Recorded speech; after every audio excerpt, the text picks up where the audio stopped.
Dear students, welcome to the lecture group. आज हम आपकी 9th केमिस्ट्री की न्यू बुक से चैप्टर नंबर 11 जो कि हाइड्रोकार्बन्स के बारे में है उसके कंस्ट्रक्टेड रिस्पांस क्वेश्चंस को सॉल्व करेंगे। क्वेश्चन नंबर 3 का पार्ट 1 अगर देखें तो इसमें पूछा गया है why do alkanes show little reactivity toward other reasons. जो अल्केन्स हैं वो बहुत कम रिएक्टिविटी शो करते हैं दूसरे रीजन की तरफ, तो इसकी क्या वजह है? तो इसकी जो मेन वजह है वो है इनके दरमियान बॉन्ड। जो अल्केन हैं वो कार्बन और हाइड्रोजन, कार्बन कार्बन और हाइड्रोजन से मिलके बनते हैं।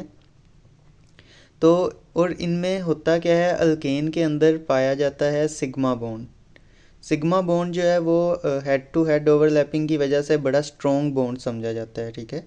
इस वजह से ये आपस में बड़े स्ट्रॉन्ग लिंकेज से जुड़े होते हैं, डायरेक्ट लिंक्ड होते हैं और बहुत ज़्यादा स्ट्रॉन्ग बॉन्ड समझा जाता है सिग्मा। पाई बॉन्ड जो है वो वीक बॉन्ड होता है, जिसके अंदर वो मौजूद हो वो तो फिर भी इतनी स्ट्रॉन्ग बॉन्डिंग नहीं है, लेकिन इनके अंदर सिर्फ सिग्मा बॉन्ड है जिसकी वजह से ये काफ़ी स्ट्रॉन्ग बॉन्ड मौजूद होता है कार्बन कार्बन में भी और कार्बन हाइड्रोजन में भी। तो अब इस बॉन्ड, ये वाला बॉन्ड टूटेगा तो न्यू बॉन्ड जो है वो फॉर्म होगा। They are non polar molecule, और दूसरा रीज़न ये है कि ये नॉन पोलर मॉलिक्यूल हैं जिसकी वजह से making them less reactive toward polar region, और इसकी वजह से ये पोलर रीजन की तरफ जो है अट्रैक्ट नहीं होते। लाइक डिजॉल्व लाइक, यानी कि पोलर जो हैं वो नॉन पोलर में नहीं, पोलर पोलर में ही डिजॉल्व होते हैं और नॉन पोलर में। क्वेश्चन नंबर 2 को देखें तो इसमें पूछा गया है why does a mixture of natural gas and air explode. क्यों मिक्सचर ऑफ नेचुरल गैस और एयर जो है वो एक्सप्लोड करता है। यही जो फिनोमिना है बेसिकली नेचुरल गैस और एयर का, ये यूज़ किया जाता है इंजन्स के अंदर। नेचुरल गैस की जगह हम ऑयल को भी यूज़ कर सकते हैं, वो भी यही कंपोजिशन रखता है तकरीबन, और यही कंबशन रिएक्शन ही शो करता है।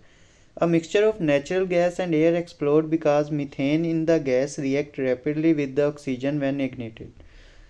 यही अगर आप चूल्हे में देखें अपने घर के अंदर तो उसके अंदर भी यही रिएक्शन हो रहा है, releasing a large amount of energy in the form of heat and light, और इसकी वजह से फिर लार्ज अमाउंट ऑफ हीट और लाइट एनर्जी प्रोड्यूस होती है।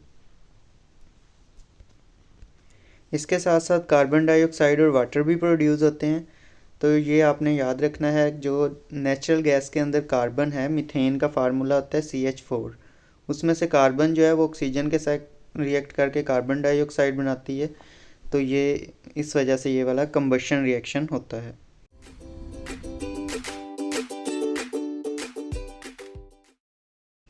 नेक्स्ट अगर देखें तो क्वेश्चन नंबर 3 जो है how do you compare the melting and boiling point of inorganic and organic compound. Inorganic और ऑर्गेनिक कंपाउंड्स के मेल्टिंग और बॉइलिंग पॉइंट को किस तरह से कंपेयर कर सकते हैं आप? तो इसके आंसर है कि inorganic compound generally have higher melting and boiling point due to ionic और कोवलेंट बॉन्ड। इनऑर्गेनिक कंपाउंड में आयनिक और कोवलेंट बॉन्ड की वजह से हायर मेल्टिंग और बॉइलिंग पॉइंट होता है, मोस्टली ये ऑब्जर्व किया गया है। इसी तरह अगर ऑर्गेनिक कंपाउंड की बात करें तो उनमें इंटरमोलिकुलर फोर्सेस या वंडरवाल फोर्सेस और हाइड्रोजन बॉन्डिंग होती है, जिसकी वजह से उनका लोअर मेल्टिंग और बॉइलिंग पॉइंट देखा जाता है। तो ये एक जनरल सी बात है कि इनऑर्गेनिक कंपाउंड जो हैं उनका हायर मेल्टिंग बॉइलिंग पॉइंट होता है, जबकि ऑर्गेनिक कंपाउंड का लोअर होता है, और उसकी वजह क्या है वो भी साथ एक्सप्लेन कर दी है। क्वेश्चन नंबर 4 को अब देखते हैं। इसमें पूछा गया है reaction of an alkane with chlorine take place in the presence of sunlight. What is the role of sunlight in the reaction? ठीक है, ये एक चेन रिएक्शन की तरह काम करता है। क्लोरीन जो है उसको जब सनलाइट पड़ती है तो क्लोरीन का जो बॉन्ड है, क्लोरीन गैस Cl2 होती है ना, तो सनलाइट प्रोवाइड करता है energy to break the chlorine bond, producing chlorine radical.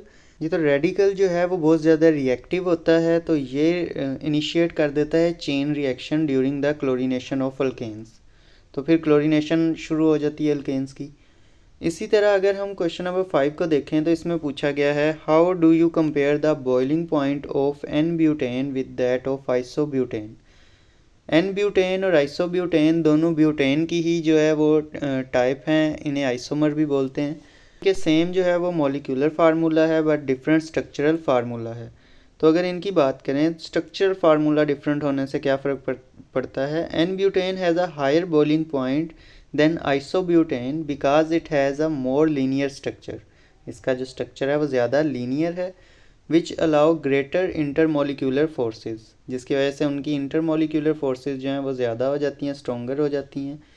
जबकि आइसोब्यूटेन की बात करें तो उसका ब्रांच स्ट्रक्चर है जो कि रिड्यूस कर देता है दीज फोर्सेस को, यानी इंटरमोलिक्यूलर फोर्सेस को, जिसकी वजह से उसका बॉइलिंग पॉइंट कम हो जाता है। तो एन ब्यूटेन का जो बॉइलिंग पॉइंट है वो हायर होता है due to linear structure that allow greater intermolecular forces. Next question पे मूव करते हैं जो कि है क्वेश्चन नंबर 6। इसमें पूछा गया है why are organic compound not generally soluble in water. क्यों जो ऑर्गेनिक कंपाउंड हैं वो जनरली अनसोल्यूबल होते हैं वाटर के अंदर। तो अभी मैंने ऊपर क्वेश्चन में भी इसका तज़किरा किया था कि ऑर्गेनिक कंपाउंड मोस्टली जो हैं वो नॉन पोलर होते हैं, जबकि वाटर जो है वो एक पोलर सब्सटेंस है। तो लाइक डिज़ोल्व लाइक को अगर हम फॉलो करें तो नॉन पोलर में ही डिज़ोल्व होता है, और जो पोलर हैं वो पोलर के अंदर। तो ऑर्गेनिक कंपाउंड जो हैं वो एक नॉन पोलर कंपाउंड हैं, जिसकी वजह से वाटर एक पोलर सॉल्वेंट है।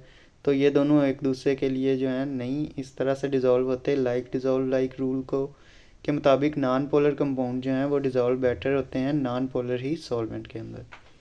तो ये थी आज की हमारी वीडियो। आई होप सो आपको समझ आई होगी। मज़ीद ऐसी वीडियोज़ के लिए चैनल को सब्सक्राइब कर दीजिएगा और वीडियो को भी लाइक ज़रूर कीजिएगा।